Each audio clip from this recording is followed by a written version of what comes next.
Bon matin tout le monde, en ce mercredi 8 avril, en plein milieu de la semaine sainte, de la semaine qui nous conduit jusqu'à Pâques. Donnez-moi un instant juste pour vous donner des nouvelles de tout ce qui prend place à Nouvelle Vie en ce moment. Nous sommes maintenant tout près de 5000 appels qui sont effectués par plus de 150 pasteurs et bien sûr leaders de groupe maison et appeleurs Nouvelle Vie. On appelle les gens, on vous appelle, particulièrement nos personnes du bel âge. Il y a une multitude d'initiatives en place en ce moment, toujours en respectant les consignes de distanciation, les consignes sanitaires, mais on est capable d'aller aider. En ce moment, il y a des gens, des personnes du bel âge qu'on est allé porter nourriture, porter de l'aide, faire des commissions pour eux, faire des choses, des rendez-vous importants de médecins, tout ça, que les gens ne peuvent pas se rendre eux-mêmes. Nous avons plus de 1000 familles qui viennent à l'organisme Action Nouvelle Vie que nous soutenons juste à côté de l'église. Plus de 1000 familles. Les policiers étaient là pour superviser, voir est-ce qu'on suit toutes les règles de distanciation et sanitaire. Et c'est extraordinaire. Ils ont donné une note de A+, à toute la nouvelle façon dont tout est distribué et fait à Action Nouvelle Vie. Et nous vous préparons également, les podcasts vont du lundi au vendredi, mais nous vous préparons également un super week-end de Pâques. Nous allons continuer à célébrer. Il faut en 2020 honorer la croix et la résurrection de Jésus. Alors, on va avoir une célébration du Vendredi Saint à 14h en ligne, à 14h avec prédication, communion, louange, communion, prédication, à 14h et 19h et par la suite va rester en ligne. Et le dimanche matin de Pâques, une autre célébration avec toute la louange de Pâques, de la résurrection à 9h le matin. Premier rendez-vous à 9h le matin, après midi, 16h et 19h.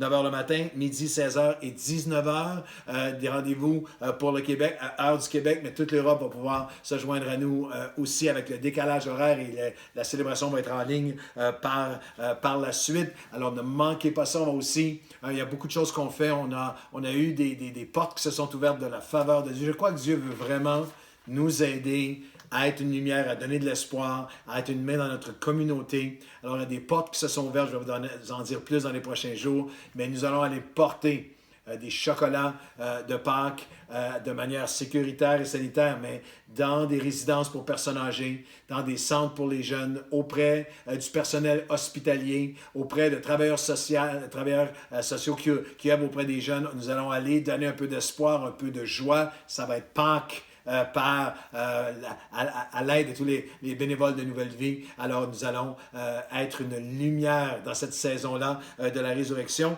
Et en cette semaine sainte, j'ai pensé vraiment, on a les yeux sur tellement de choses. J'aimerais, pour les prochains podcasts, et peut-être vous dire aussi de ne pas manquer le podcast de ce vendredi. Mon époux Chantal, nous sommes dans notre cuisine, on prend le café ensemble à tous les matins. Et Chantal va être à côté de moi et on va partager ensemble. On veut passer ce podcast du Vendredi Saint avec vous. Pendant toute cette semaine et la semaine prochaine, j'aimerais regarder à la croix. J'aimerais regarder à cette déclaration que Jésus a faite de la croix. Pensez un instant.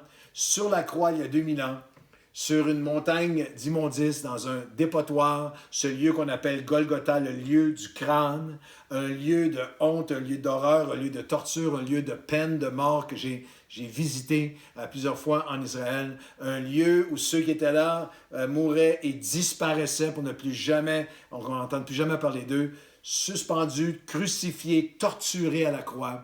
Jésus a prononcé 7 paroles qu'on retrouve dans les évangiles. Et ces 7 paroles ont changé. Il a prononcé 7 paroles qui, chacune d'elles, ont marqué l'histoire du monde, l'histoire de l'Église et du monde. Et dans ces 7 paroles, il y a toute l'intention de Dieu pour nous à travers toutes les saisons de nos vies. Mais croyez-moi, 7 paroles très pertinentes, particulièrement pertinentes pour nous dans notre saison de crise et de pandémie. Puis on va les regarder une à la fois jusqu'à Pâques, mais la semaine après Pâques aussi. Vous dites, Pasteur Claude, pourquoi faire un dévotionnel? Pourquoi faire des podcasts sur les paroles de Jésus après Pâques? Parce que les paroles de Jésus, la puissance de la croix, la signification de la croix, le message, l'espoir de la croix et de la résurrection continuent après Pâques. Pâques n'est pas une célébration dans le temps pour nous, c'est une annonce d'un Dieu qui est avec nous chaque jour de l'année. Et nous voulons que chaque croyant soit plus qu'un touriste à la croix. C'est fascinant que l'apôtre Paul, qui avait, selon la majorité, selon nos standards modernes, avait l'équivalent d'un double doctorat. Un doctorat en philosophie et un doctorat en théologie, un érudit, théologien, philosophe, et qui a donné, a écrit la cathédrale de la doctrine du Nouveau Testament, l'Épître aux Romains, tout le 2 tiers du Nouveau Testament. Et pourtant, il écrira aux Corinthiens, 1 Corinthiens chapitre 2, « Pour moi, frère, lorsque je suis allé chez vous, ce n'était pas avec une supériorité de langage ou de sagesse que je suis allé vous annoncer le témoignage de Dieu, car je n'ai pas eu la pensée de connaître parmi vous autre chose que Jésus-Christ et Jésus-Christ crucifié. » Wow! Tout ce qu'il peut enseigner, tout ce qu'il peut, mais il dit, si tu perds Christ, si tu perds la croix, le message de la croix, tu as tout perdu.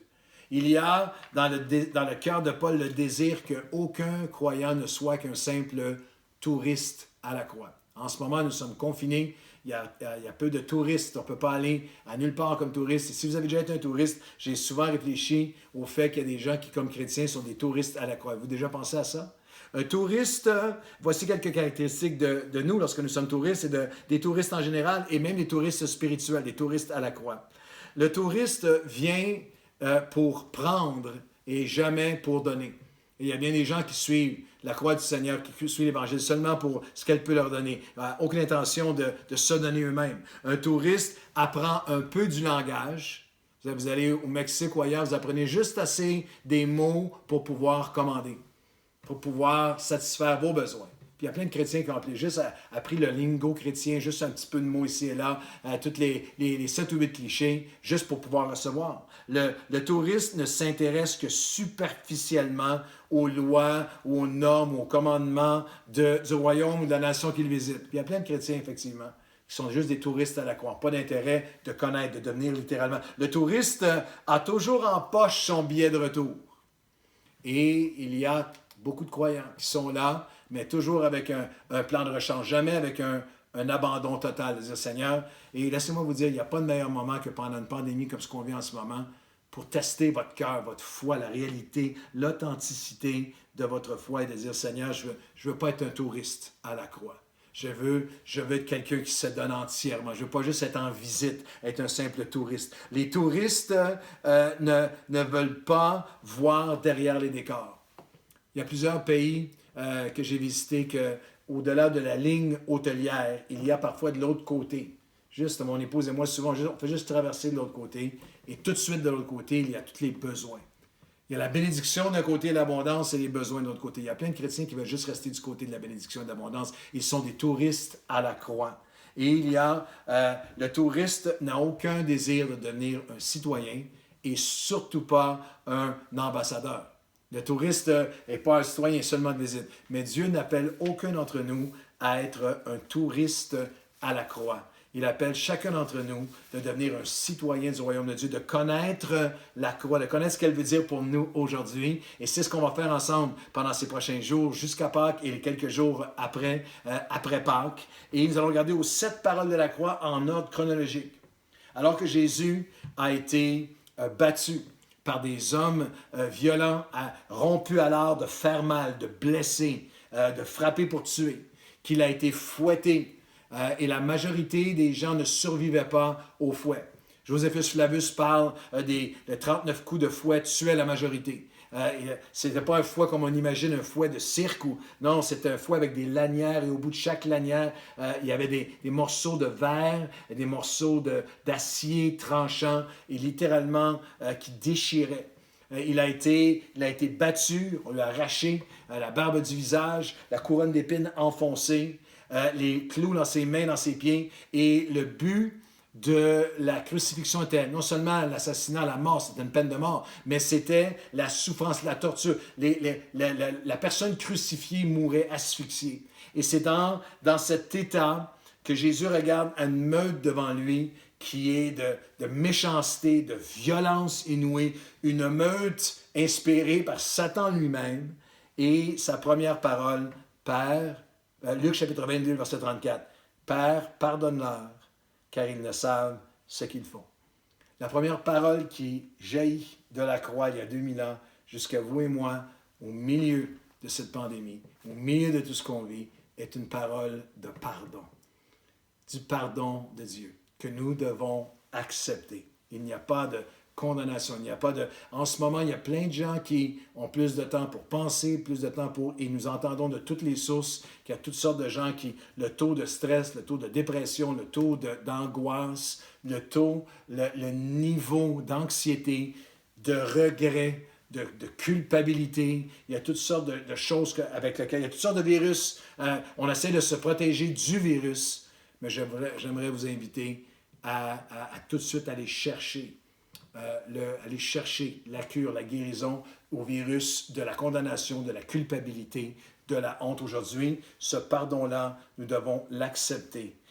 D'accepter le pardon de Dieu, d'accepter qu'il n'y a aucune condamnation. N'entrez pas dans cette Pâque 2020 en portant le poids de culpabilité, le poids de... Si nous confessons nos fautes, il y a de la croix Jésus qui dit Père, pardonneur. L'expression utilisée dans les textes originaux, c'est difficile à traduire en français, mais c'est un verbe continu. C'est comme s'il disait Père, pardonne et continue à pardonner. Et pardonne et continue à pardonner. Et pardonne et continue à pardonner. Au-delà de la foule qui était là, au-delà des siècles et des millénaires, au-delà des continents où vous voyez ce message, jusqu'à toi, jusqu'à moi, ce pardon que je veux, à cette Pâque 2020, accepter. Ce relâchement des fautes passées, des regrets, des peines, des culpabilités, des hontes. Je veux recevoir. C'est un pardon que nous devons accepter et un pardon que nous devons accorder.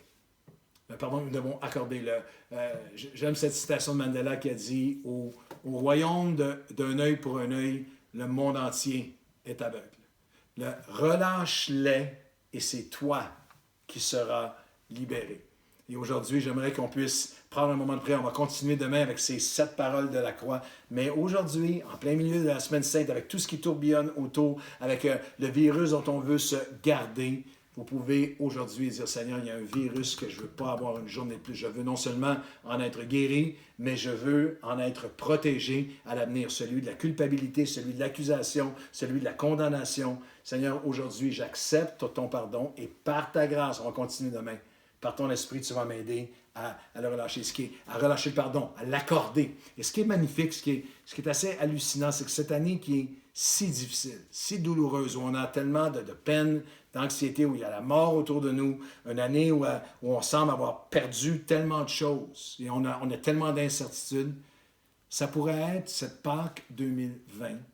Ce moment même pourrait être un moment où dans 1 an, 5, 10 ou 20 ans, tu dis, il y a quelque chose qui est arrivé dans ma vie. La pandémie a passé, mais il y a une œuvre miraculeuse qui a été faite en moi. J'ai relâché, j'ai accepté. J'ai entendu de la croix Jésus m'appeler. Jésus me pardonner. Jésus dire au Père, Père, pardonne-leur. Ils ne savent pas ce qu'ils font. Et aujourd'hui, je reçois, j'accepte ce pardon afin de l'accorder. Seigneur, humainement, c'est difficile pour nous d'accepter cet amour, cette grâce qui est illimitée, cette grâce qui est imméritée.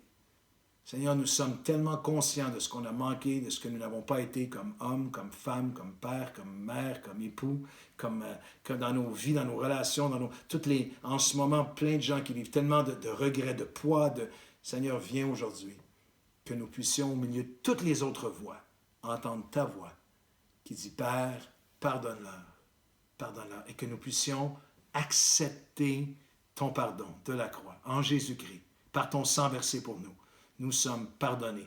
Rien ne peut nous séparer de ton amour. C'est comme si nos fautes n'avaient jamais existé. Tu nous pardonnes nos fautes passées, présentes et futures. Nous acceptons ton pardon et par ta grâce, apprends-nous à l'accorder de manière totale et surnaturelle. Libère nos cœurs et nos vies aujourd'hui et viens là où nous sommes. Seigneur, que ta voix, la voix de la croix puisse retentir. Nous ne serons pas des touristes à la croix. Nous voulons être des fils et des filles, des hommes et des femmes du royaume de Dieu. Voyez quel amour le Père nous a accordé pour que nous soyons appelés enfants de Dieu. Nous acceptons ton pardon et nous prions, aide-nous à cette Pâque 2020 à l'accorder au nom de Jésus. Amen. Peut-être qu'il y a quelqu'un qu'il faut que vous appeliez. Peut-être qu'il y a un courriel à envoyer. Peut-être qu'un FaceTime à faire. Peut-être que c'est le jour, c'est le moment, c'est le temps pour vous. Tout est secoué autour. Saisissez l'opportunité. Écoutez la voix du Seigneur de la croix qui vous offre le pardon et qui vous appelle à l'offrir à quelqu'un d'autre. Que cette journée soit une journée sous le signe de son pardon et de son amour. Bonne journée à chacun et à demain.